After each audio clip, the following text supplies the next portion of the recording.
Tebow KO's opponents. Brits edge Italians in the real World Cup. And Diplomacy TV show. I'm David Hood of the Diplomacy Broadcast Network, and this is Deadline, DBN's monthly news program. Dateline, August 2021. For our feature story, why do we play diplomacy? To get 18 centers for the solo victory? Surely. But that can be an elusive achievement. So failing that, what motivates diplomacy players when deciding which orders to write each season? Is it having the highest number of centers when the game is called? Is it being in the draw? Is it teaming up with a fun alliance partner or getting back at folk who have transgressed? There are a multitude of possibilities. We'll discuss them all right here on Deadline with a panel of hobbyists from different diplomacy backgrounds. We'll finally discover just what makes each other tick. But first, a look at headlines from around the world of diplomacy. The 12th Anjou Fire Diplomacy Tournament was held on July 10th and 11th in the chateau of a vineyard located in Maine-et-Loire in western France. Can you get any more French than that? Vive la France, and congratulations to the winner, Brieuc Thibault. Kevin Jezekiel came in second, with Gabriel Lecointre taking the third spot. In other tournament news, the Virtual World Diplomacy Community's inaugural Summer Classic was held July 23rd through 25th. On the VWDC Discord server, it was hosted by Bill Hackenbracht and a team of GMs from around the globe. Saren Kwok of the United Kingdom achieved her first tournament victory, with California's Karthik Kaneth and Ed Sullivan of Texas taking home the silver and bronze, respectively. Other top board finalists included Mikarlis Kamarites, Matthew Krill, Farron Jane, and Jason Massbaum. A link to the DBN broadcast of this event is found below. And for the last piece of tournament news, the Euro DipCon in the Republic of San Marino is right around the corner, August 25th through 27th. For more details on that fully live European Championship event, look for the link below. The most recent edition of the Web Diplomacy World Cup has concluded, and for the first time ever, a European team has won. It was the UK's own Yorkshire Puddings team, consisting of Brumark, Strategis, Desdemona, Teckles, and Captain Meme as, well, captain. The tournament format featured teams of 4 to 5 players competing in full press, public press, gunboat, and France versus Austria games. The Eastern Canada team took second, with the Italian team Prosecco taking third. This extended deadline tournament runs once every 2 years, except for 2014, when the infamous longest game of all time from the 2012 contest caused the cancellation of the entire 2014 event. These Brits that won this time are only the second non-U.S. team to win the World Cup, after the South American team did it first in 2010. Hasbro, the owner of the rights to diplomacy as intellectual property in the United States, has announced that Beau Willimon, who's the creator of Netflix's House of Cards, is overseeing a television series rendering of Hasbro's classic board game Risk. No, I'm not kidding. For many diplomacy players, Risk was a gateway game, the first step down the road to the promised land of diplomacy itself. With TV projects also currently in production for Hasbro's titles Monopoly and Dungeons & Dragons, can a diplomacy scripted or reality television show truly be far behind? If only there was a diplomacy-themed young adult novel already published, which could be a potential source material for such a TV series. Well, folks, as you will find out later in this actual program, there is. Stay tuned for the My Favorite Things segment about that recently released novel coming right after these headlines conclude. It's just about time for the next exciting game day in the 2021 Virtual Diplomacy League. This monthly event takes place next on August 21st, with 3 virtual face-to-face games scheduled in Zachary Moore's league, featuring start times of 3 a.m., 10 a.m., and 5 p.m., all Eastern Daylight Time. Virtual games take place on the VWDC Discord server using the Backstabber website for the games themselves and, of course, Discord for negotiation. Come on now, you know very well you want the chance to tangle with the players currently leading in the VDL standings. Folks such as McCallus, Camarites, Morgante Pell, Brandon Fogel, Craig Mayer, Ben Kelman, and others. If you've never tried virtual face-to-face before, there's no time like the present.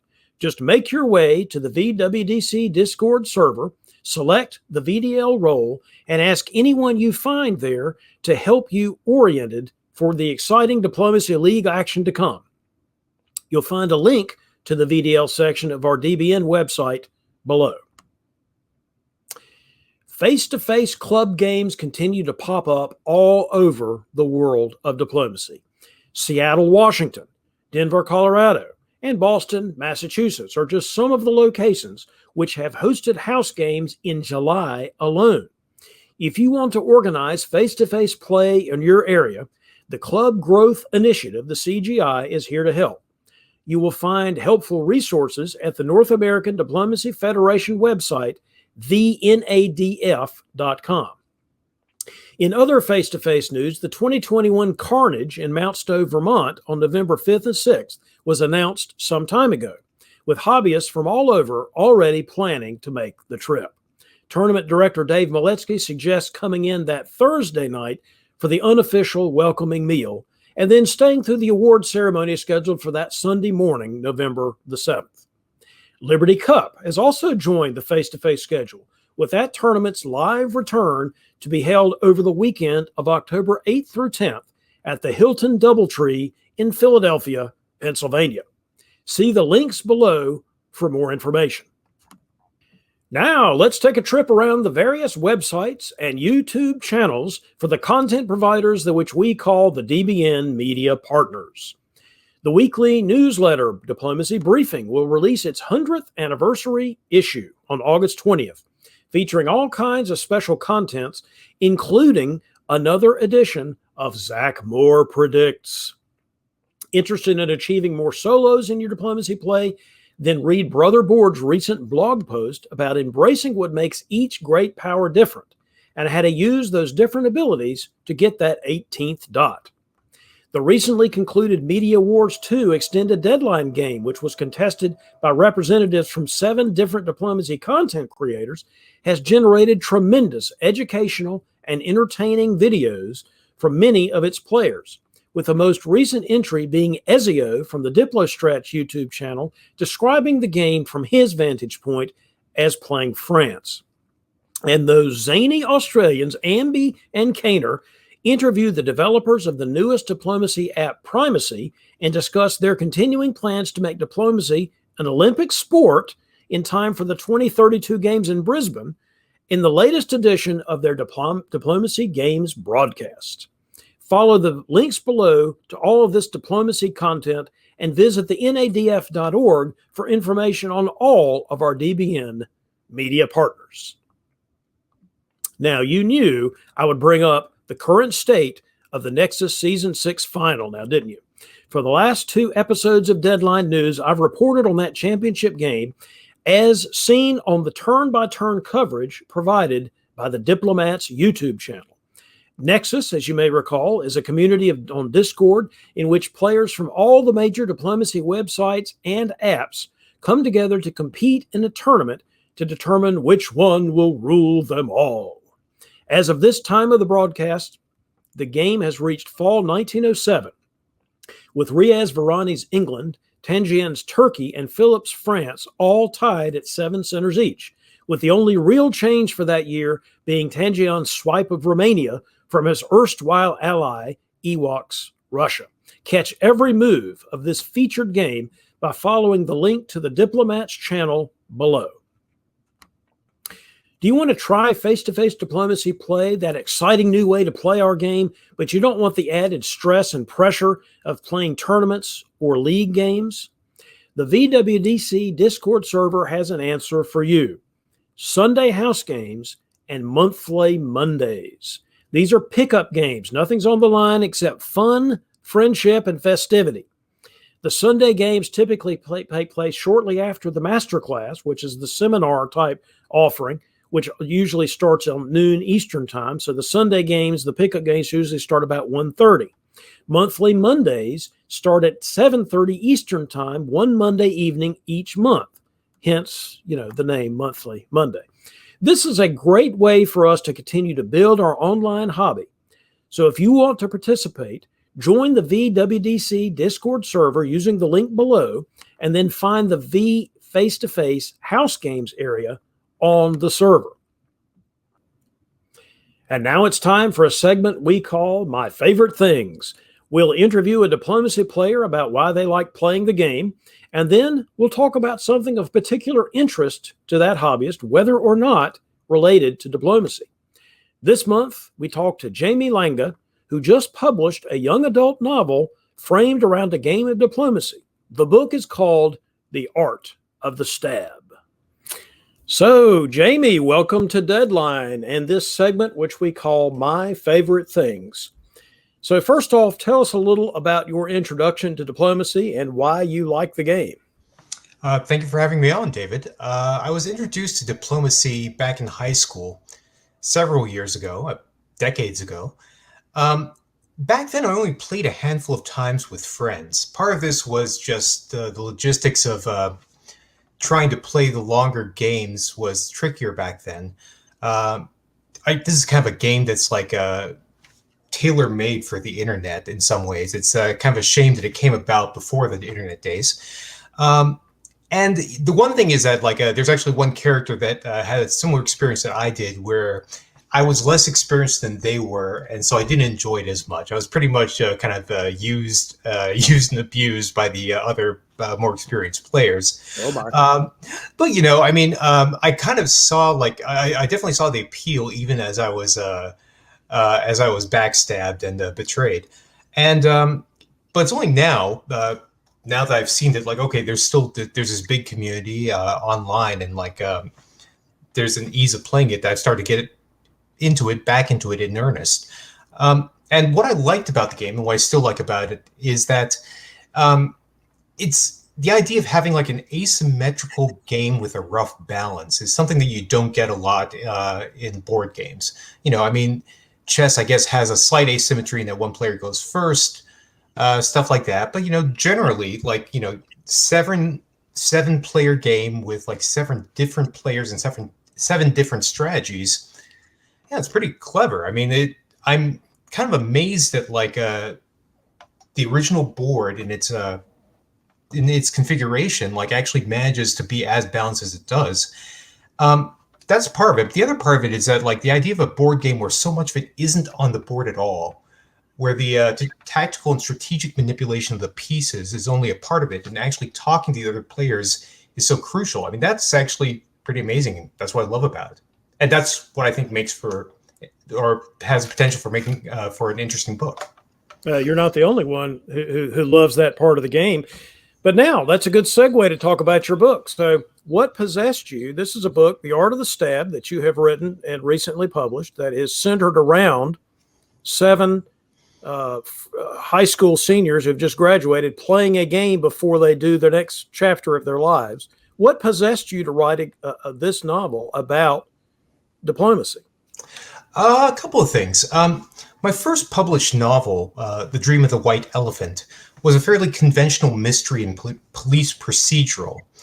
And I made this decision when it came time for me to write next. I actually happened to find out at that time about a genre called cozy mysteries. And these are novels where, there's some horrible crime that's committed, right? But it doesn't dwell on that unpleasantness. We're thinking maybe an Agatha Christie murder mystery. And instead, it's all about the solving that puzzle of the whodunit. And so what I decided to do is write as close to the exact opposite of a cozy mystery as possible. Something where the stakes are objectively quite low, but nonetheless, things get as dark as they possibly can, right? Kind of like if old Neil LaBute in the time of his Your Friends and Neighbors suddenly decided to write a young adult novel. Anyway, it was right around that time that YouTube's algorithm started pushing diplomacy videos at me, probably because I've been watching a bunch of chess videos. And, I kind of thought, oh, this is something interesting. I go to like Wikipedia, and the part where it's like, diplomacy in popular culture, it's blank. No movies, no episodes of TV shows, no novels. And I decide like, okay, well, if no one else has done this, I've got to do it, right? I mean, it was just a novel premise for a novel, and so I had to do it. It was up to you, Jamie. It was up to you to change this. Yes, exactly. And I hope this is just a start. I mean, obviously, like there are copyright issues and things like that. I've kind of worked around that as carefully as I possibly could in my novel, but it's my hope that like people actually kind of get an idea that like, okay, wait, there's something here, right? I mean, like, you've read all these like, magazine articles and what have you about like, all the skullduggery that goes on. And it's like, it's crying out for someone to write fiction about it. Well, give us a short synopsis, if you would, of the novel. Okay. Let's see. So you've got 7 friends, some who are friendlier than others, and they're getting together after they graduate from high school to spend a day playing diplomacy. And things start going pretty badly pretty quickly, as some of the 7 can't convince themselves that it's just a game. And the story isn't just the game, though. It takes the form of an oral history. And so each of these 7 is actually is talking to an 8th college student who's kind of putting it all together as a project for one of their classes. That student draws the 7 out and gets them talking about their lives before, their interactions with their parents and siblings, and so on, right? So that there's a contextualization for each of the 7, like, which puts the game and the way they play it into this context, as I said. So, that's kind of what it's about. It's about, how like their interactions with their family and friends have kind of brought them to this moment and what ends up happening. And as I said, there's a mystery. One of the players is certain that there's something going on, but she can't quite figure out what or why. And there's like finally like a big explosive ending. Well, as much as there can be with like 7 high school kids playing a game of diplomacy. What themes did you want to explore with this book? The biggest one is the idea of how relationships can end quite suddenly, particularly at that age. It's one of these things I haven't really thought about too much, but it's kind of a little bit crazy when you look back at high school or college, like that you kind of remember these things, these arguments that you have with like other people or had with other people. And it's like, wow, it's such a weird reason to end a friendship. And, I kind of thought that like, okay, well, maybe I can explore a little bit of that, using diplomacy, the structure of a diplomacy game as a scaffolding. And, there's an article, I've actually read 2 articles now, which actually in their subtitles say diplomacy, the game that ruins friendships. So, I kind of thought, okay, well, this is the perfect vessel for my book, right? And, as I said, like, this is what we take from our parents and siblings. I kind of wanted to explore that. And there's also something called the idea of deep play. And this comes up at the very beginning. There's a quote from Jeremy Bentham to open the book. Lots of young adult novels have quotes from 19th century political philosophers. I figured I'd do the same. And at the end, of course, there's like a little bit where one of the 7 actually takes that quote and explains how it's apropos to the game. So, yeah, those are the major ones. Although, like to some extent, I also kind of viewed this as like a kind of as character study in addition to thematic. And I thought that diplomacy worked. I mean, that clearly comes through when you read the book, that there's a significant amount of character study involved. It's also a backdrop for the story is what we would call a house game in our hobby, not a tournament or league game, but 7 high school friends, acquaintances, in one case romantically involved in a relationship. To what extent does this game among friends aspect play into what you were trying to accomplish in the book? Oh, it plays a very big role, and I'm glad you brought this up.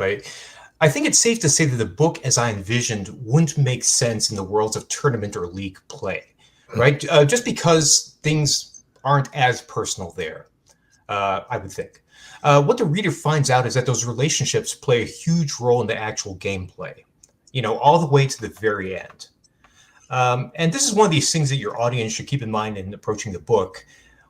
And I think that it's one thing that might bug some of your readers at the beginning. The play is a little bit amateurish and is meant to drive the plot, and it's supposed to be a little bit more salient to a hypothetical reader who isn't a big diplomacy player. I mean, it's my hope, however, that they'll still enjoy it, right? But we're not talking about 7 tournament level players here. I'll give you an example. Have you ever seen Rounders, the movie with Matt Damon and John Malkovich? Yeah. Okay, so there's a scene near the end, and it's a spoiler alert, but the movie's been out for more than 20 years now, so maybe speak past this if it really bothers you. But Matt Damon's character figures out John Malkovich's character's tell, right? And in that scene, John Malkovich has a deuce 4, and Matt Damon has an ace 5 offsuit, right? Now, if this was really realistic, there's no way a heads-up hand in Texas Hold'em between 2 good players would have seen a flop like that, right? So the screen players play a little bit fast and loose in order to make, the action and the read a little bit more memorable. And that's kind of one of these things about my novel, right? I mean, I'm kind of playing a little bit fast and loose with the reality of how a game would go in order to drive the plot in my case. That's my preemptive excuse, and I'm sticking to it. You go right ahead, because it's still a very enjoyable read, notwithstanding. Well, give us a final pitch then, Jamie, about why my audience should read your book, and then tell us how we can get a hold of it. Okay, you can get it on Amazon. It's available now, both in ebook format and print format. Just search for The Art of the Stab on Amazon, and it is actually coming up. You can also try my name, or Jamie Langa, if The Art of the Stab doesn't come up, but it should. And, the ebook price is pretty reasonable, $5. The print copy, if you want to have something nice for your bookshelf, is a full $18, but I get more money. So definitely consider buying a print copy of the book. And my pitch on this is that, as I said, I don't think this has been done before. I think that people who like diplomacy should check it out to kind of see, how well it works, just on one basic level. David, I think you've kind of said, and I think that Brandon has also mentioned that you both like the book. Quibble, certainly both of you have quibbles, but generally you like the book, and I think the idea that someone actually did a book like this. And I think maybe this is a sort of thing, as maybe I'm just hoping too much, but if there's enough interest, maybe people will be inspired a little bit to go on from there. I don't see why the diplomacy world shouldn't have our Queen's Gambit or Rounders, right? Because if anything, diplomacy is a much more fertile ground for drama than either chess or poker. Maybe we can convince Hasbro to allow us to make a diplomacy movie and crowdfund it. It's hilarious that you just said that, because one of the headlines that our viewers will have seen before they get to this interview is a story about Hasbro greenlighting media productions based on Risk, Monopoly, and Dungeons and Dragons. All right. So, okay. So now you've got to read the book and start clamoring to Hasbro. Let's make The Art of the Stab movie. Or read the book and come up with an even better idea for a screenplay, and then go to Hasbro with them. That's my pitch. I know I speak for everyone when I say this is a great addition to the world of diplomacy to have the first novel that's centered around a game of diplomacy. And thanks for being on our show. David, thank you so much for having me. I really appreciate it. You got it. Let's move now to our panel discussion about player motivations in the conduct of diplomacy games. Joining us will be Jonathan Saul, a longtime face-to-face player in Colorado, Cedric Williams of New York City, who's known as Audacious Hand online. He's a player and commentator in the Nexus extended deadline community, and virtual face-to-face and frequent competitor on DBN Game Day broadcasts, Virginia resident Hal Shield. Welcome to Deadline. Let's start with you, Jonathan Saul. Tell us a little bit about your background in diplomacy, and then give us the primary reason that you play the game. Thanks, David, for letting me join this panel. That's a great honor. Thank you. I started playing diplomacy in high school. I have played primarily face-to-face diplomacy through all of my diplomacy career. The first tournament I went to was in 2001 when the Armada hosted the DipCon.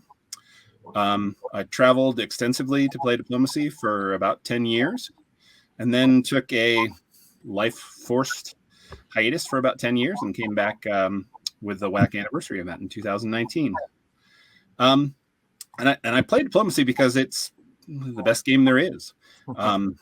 There was an article a while back about the reasons why. Simultaneity, the logistics of the game is very, very simple, but it plays out in infinite variety, and that's really, really entertaining and challenging. All right, how about you, Hal? Give us your diplomacy origin story and why you play.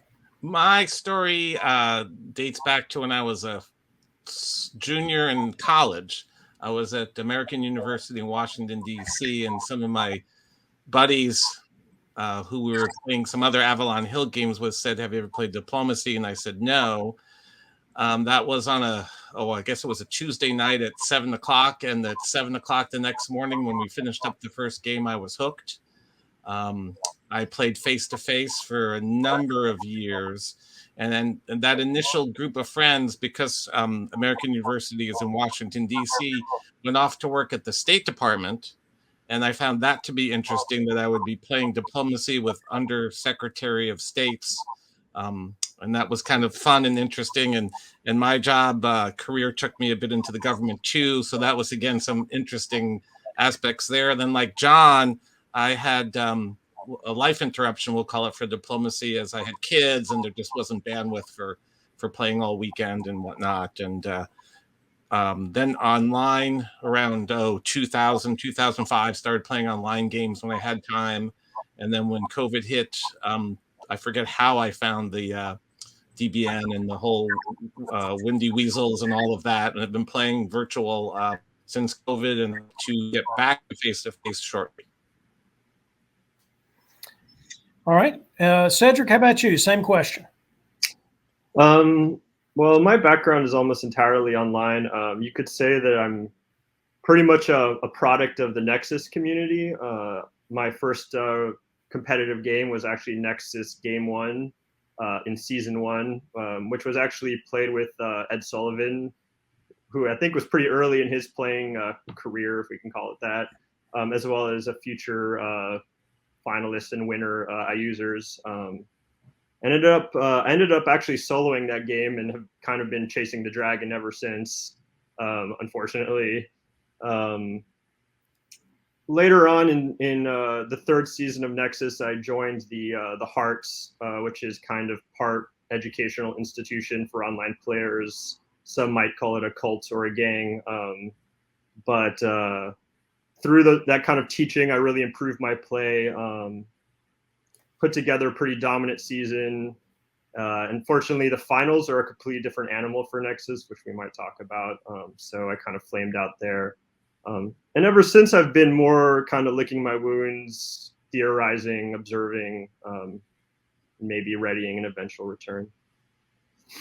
Well, let's follow up on that just a minute. In your analyzing of the game of diplomacy and the players who play it, what do you find to be the different motivations that players react to or implement when they're playing? So, I mean, obviously there's the incentive to win, right? But I think that really when these questions come to the fore is when the possibility of winning begins to decline. And also, of course, like the open horizons at the beginning of the game.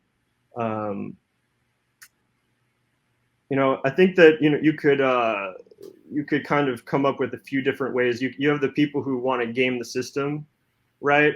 You see this very often in Nexus because they actually experiment every season with different scoring systems. So you often have some people who are more mathematically inclined and really have a great grasp of what the incentives are. And you have a much bigger population of people who are taken in by those others, right?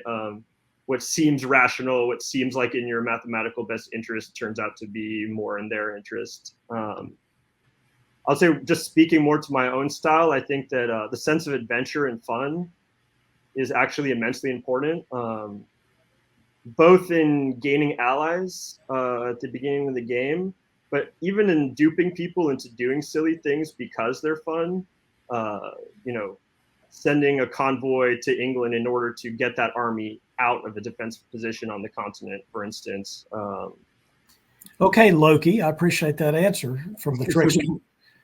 John, let me go to you. Make sure you get off of mute there before you answer this question, which is if you can't solo the game you're playing, because that's always, I think, a primary motivation for at least many of us that play. But if it doesn't look like that's in the cards for you, what's next on your list of motivations yourself? Is it the revenge that Han talked about there, or something else? Yeah, it's very, very rarely revenge. I think the goal for me is always to maximize my impact on the board. So, if it's 3-on-1 and nobody else on the rest of the board cares, probably not going to solo. I won't say I won't solo until you eliminate me or until one person holds the stalemate line, but it's not very likely. And at that point, it's really just maximizing my impact on the board, helping my allies where possible, always with an eye towards, can I get back in this game? Yeah, I can probably count on one hand the amount of time it's been revenge or some sort of, other meta. I know it's kind of a naughty word, but some other meta motivation. I like to try and concentrate on playing what's on the board. Yeah. Well, Hal, I know, going over to you for a second, I know you've played some tournaments in the last several months in our virtual time. In other words, you've been playing some league and tournament games under certain scoring systems. Do those systems, or with the incentives built into those scoring systems, affect your play at all?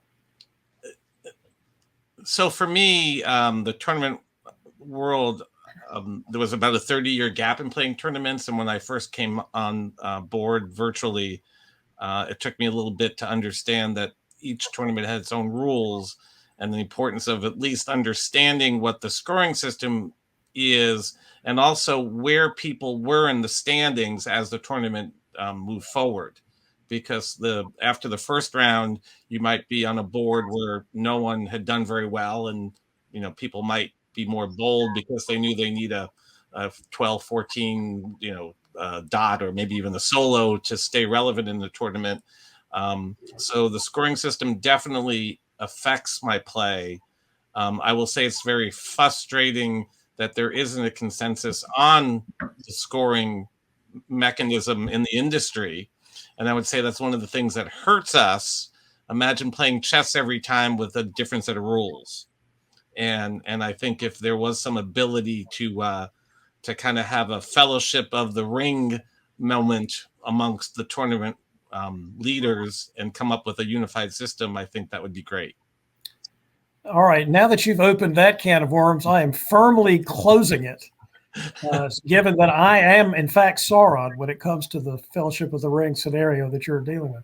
So let's talk instead about DixieCon. There was a particular game, Hal, that many of us on DBN, or many viewers of DBN, might remember. I think it was your round one game of DixieCon, right, where you were playing Germany. Right. And there were definitely some times that you passed up a solo opportunity in order to accomplish something else, or at least that's the way it appeared to us from the outside looking in. This was the game that went to 5 o'clock in the morning. Right. I'm sure you remember that. Tell us what your motivations were in that game. So for that game, let me just tell a little sidebar in that we had agreed to a draw publicly starting around 1 a.m. And from 1 a.m. till about 3 a.m., the draw was continuously vetoed in in the private mode, and everyone was getting very frustrated, very annoyed, very tired. And when we finally figured out who was in the private vote saying no, and what their motivation was, that altered the style of play for everyone on the board, because we decided that player needed to leave ASAP. But back to your bigger question of why I didn't go for the solo in that game, I've, over the 16 months or so in playing online, I've noticed that the community of regular players is rather small. There's maybe 20, 30, 40 people who really show up for every tournament. And pretty quickly you get a reputation of what kind of player you are. Are you an ally you can trust, or your ally you can't trust? Do you have to, are they just wacky? Are they just somebody who just goes off on their own and does whatever?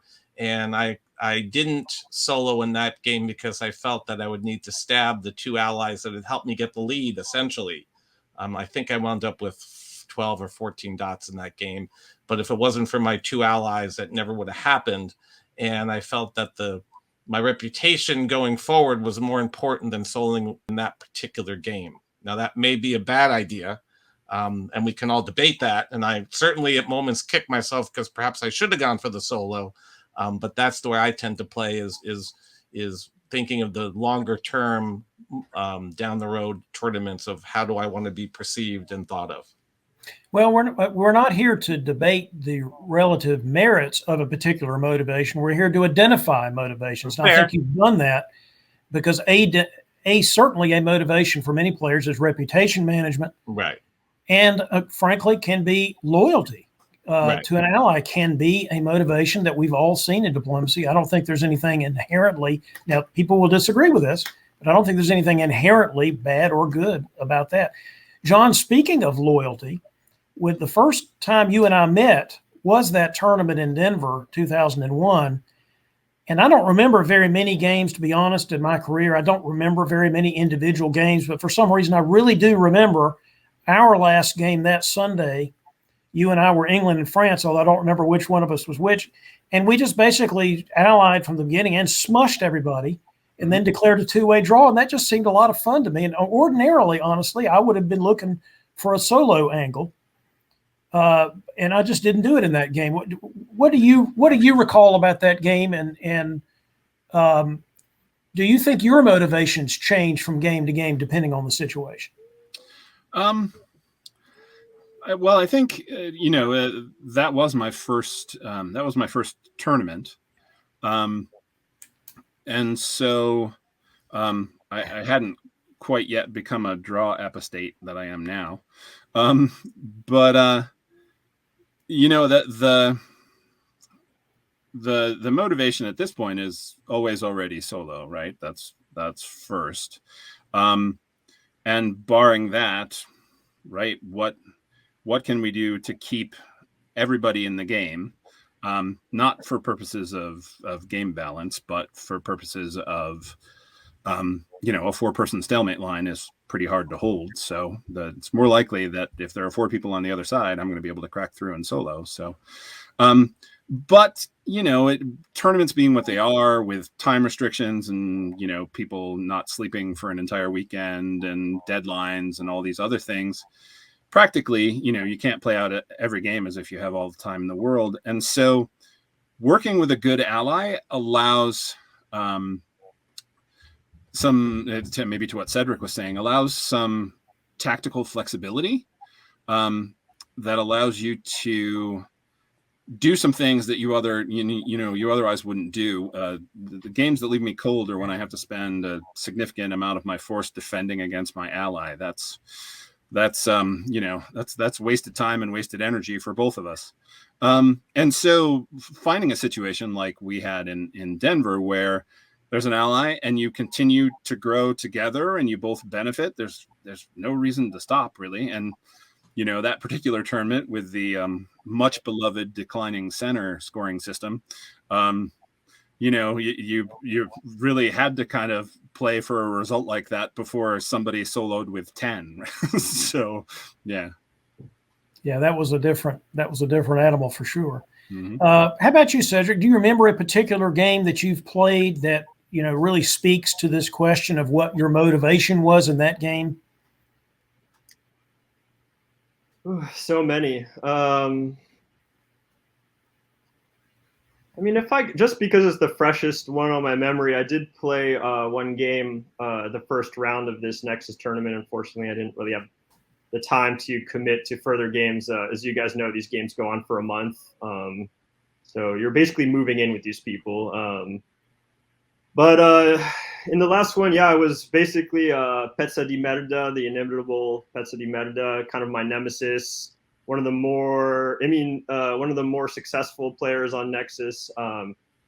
It was anonymous, but because of my kind of recognizable idiolect, he figured out who I was and organized a sea line against me and targeted me.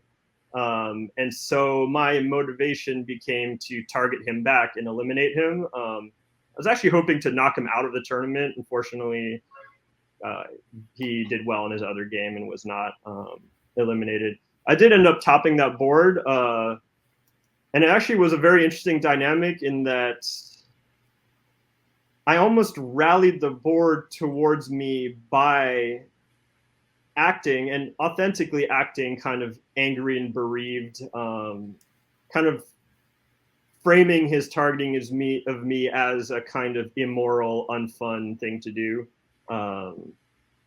And kind of just outing, because I'm so familiar with his play style, so I kind of also outed his particular interpersonal tactics. So that was a really fun game for me, very fun game for me. Fun, not just because you topped it, but because you paid that guy back. Yeah, that, and also, like we were talking, like John was saying, I had a great alliance with both France and Austria, but especially France. Because I was in a bad place, I let France into the North Sea, and he was kind of convoying me around. I was England against Germany. I just love the total trust, and also the kind of tactical horizons it opens up were very pleasurable. I would like to just kind of a little bit, though, not correct, but maybe complicate this idea that there is some disconnect between soloing and alliances and alliance play. I mean, I would say that almost all solos result from an extremely close alliance where your ally, or you either allow your ally to solo or they allow you to solo because things didn't go well for them, and the bond is strong enough to overcome the game incentives to stop you. And that is, and I think that in that sense there is even also something to be said for multiplicity of scoring systems.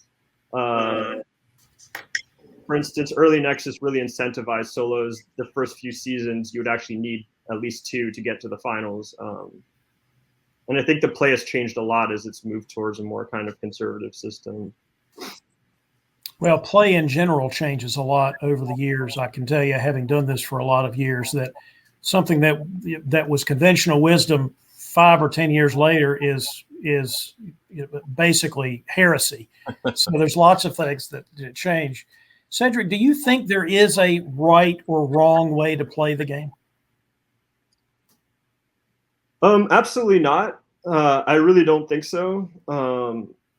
It's funny that you called me Loki earlier. I think that this idea that for a lot of cultures, right, the cultural hero was the trickster and not the martyr, right? Odysseus versus Achilles. Exactly. Yes. And I think that there's even peoples whose style of play is actually very unbearable to be around. That is, at least for me, grating, and yet I still respect that as their aesthetic. And I think that's the operative word for me. I think that what I like to see is an aesthetic that hangs together more than a morality. Now, then again, I mean, there is a will to power inherent in morality, and kind of trying to assert a morality over the board is a useful strategy. But I will say, just there is a kind of person who also plays the game in order just to punish others for perceived immorality I really have trouble with those types. They're not usually the most successful players. They're often very kind of driven and a nuisance. But well, speaking of overbearing and a nuisance, John, I'm going to ask you the same question. Do you have a particular opinion about whether there's a right or wrong way to play the game in terms of motivation? That's well teed up, because absolutely. I believe there is absolutely a right and a wrong way to play the game. The types of play that leave me cold and quite frankly make me not want to play tournaments are a couple of different variants, right? The meta relationship approach to the game, we're friends. It doesn't matter where we are on the board or what the board looks like. We're gonna work out a way to all be together at the end of the game. That's bad behavior. I'm not a huge fan of playing the tournament objectives, because in a lot of ways it gets in the way of soloing. In fact, I think sometimes we bring new players into the game, training them how to meet tournament objectives and not play a game of diplomacy where you try and get 18 centers. And I think the other thing that I would say is maybe the wrong way to play the game is not playing what's on the board. And sometimes that's meta, but also sometimes that's being so fixated on, your borders that you don't see what's happening in the rest of the game. And so you continue to do something that's just making somebody on the other side of the board win, or making somebody on the other side of the board who can help you go away, and that's probably not the best way to be successful at diplomacy. So I don't know, Cedric, if I would talk about that in terms of morality. I'd say it just makes for artificial, kind of artificial diplomacy play, and I'm not a huge fan of that. Fair. Well, Hal, let me go over to you. You've been following our DBN broadcasts, I assume, over the past year or so.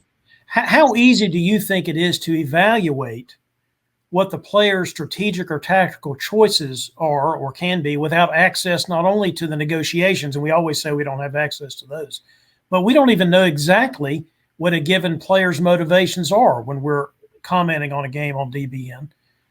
What do you think about that?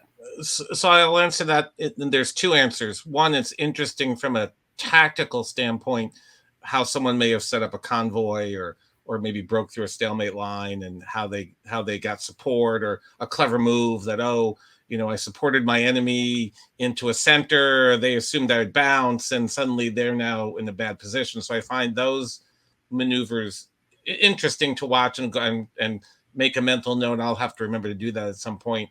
On the bigger level, it is hard to, what John was saying a few minutes ago, you might have two players on the board who are buddies and are just working together regardless of the board, the strategy, and without knowing that going into the game, it is hard. And again, there are some other motivations that people might have, especially in tournaments, where they are in the standings, what they're trying to achieve. It would be, interesting, almost like the Olympics, meet the athletes beforehand. Obviously, that's way beyond the means of DBN, but it would be interesting, and maybe a thought, especially in championship games or maybe some other level, to get people to even send you an audio clip of like, hey, what are you going to try to get out of the game, and to give you some insight on their strategy and their way they're coming to the game. We sometimes get that when we're interviewing people for a top board game, right. We're getting ready to show, but usually they don't give away any relevant information, right? Which is not, you can't blame them for that. No, you can't, and just like in football or baseball, it's always interesting when they have a player mic'd up, or the manager, and they bring in snippets of it. It might be, an interesting idea to try a game like that, even if it's not just a one-off game where you're going to record everybody's audio and they have to submit it and put it together. It might be an interesting experiment. Sure. Yeah. Well, Hal, do you have any final thoughts for our audience about player motivations in diplomacy? I just wanted to comment on something John, I think, had said, or maybe Cedric, as far as the playing the game, the motivations and morality and whatnot. I think one, there's being how you interact on a personal level between people and being polite and I've played with some players who get on Discord and starts barking at you and also respecting if there are younger players in the game. Us old folks, sometimes it can be easy to kind of lean into a younger player, and is that the right way to play it? So I think of that also as a when you come to a game, think about who you're playing with, and again, their age bracket and how experienced they are or not. And also, I think it was John that said earlier, you do sometimes get players who you don't understand the motivation at all, and it can be fun. I liken it to poker. You're playing a game of poker, and there's somebody at the table who just doesn't know the rules or doesn't play it right and kind of ruins the game for everybody else. It is a bit disappointing because you play 6 hours and you've been playing with somebody who just at the end or somewhere in the middle just goes, does something wacky for no reason at all, just to be wacky, and not particularly fond of that. Cedric, final thoughts from you about trying to interpret other people's motivations and act on them, maybe? I mean, I think I'd even almost go the other way and just listening to Hal talk here. I think that if people on the board, especially older players, are telling you that they don't understand your motivations, if you're being told you're playing the game wrong, in fact, if you're being accused of cheating and having a predetermined alliance because your teamwork is so good and your information control so total, then you're doing something right. I think understanding the motivations of others while the motivations of you and your ally remain hidden is one of the more advantageous positions to be in, at least in online diplomacy. How about you, John? Last word. What do these other people want, and how can we figure it out? The key for me is always asking and listening. Especially as you get some diplomacy experience, you sometimes get so excited about your plans that all you want to do is talk about your plans. I find, some of our DC old friends used to accuse some of us of being newbie whisperers, and really it just came down to, hey, this is your first game. What is it? What you would like to see happen? They have, you'll get different answers, and a lot of times they're truthful. They want to win. They want to survive because they've had a terrible weekend. They want to have fun. They want to be part of a nice draw. And once you ask that question and let them, and listen, and you can derive a lot also from asking them, what do you want to do, right? What's your next move? What should we do? You can derive a lot of that information from that question, and just closing your mouth and opening your ears is a really good way to figure out what it is they're looking for. And, as long as it doesn't interfere too much with what it is you want to accomplish, in time, doesn't have to. The other thing is, to do that, sometimes you have to let somebody else get what they want before you get what you want, which takes some patience. But as long as in the long run you're getting what you want out of the relationship, if you ask and listen and let other people take the lead a little bit, they'll tell you a lot. Well, I appreciate all of those answers, and I appreciate the discussion in general. And thanks to you guys for being on the show. Thank you for having me. Yeah, thanks so much for having us. Thank you, Mr. Hood. And thanks to all of you watching at home. We hope you have enjoyed this broadcast of Deadline. If you have news, ideas for features, or feedback of any kind, please feel free to send an email to info@diplobn.com, or you can drop me a line directly at davidhood@dixiecon.com. For our other broadcast offerings, just visit our website at diplobn.com. This is David Hood signing off. I wish you brightness and bliss and, of course, Belgium.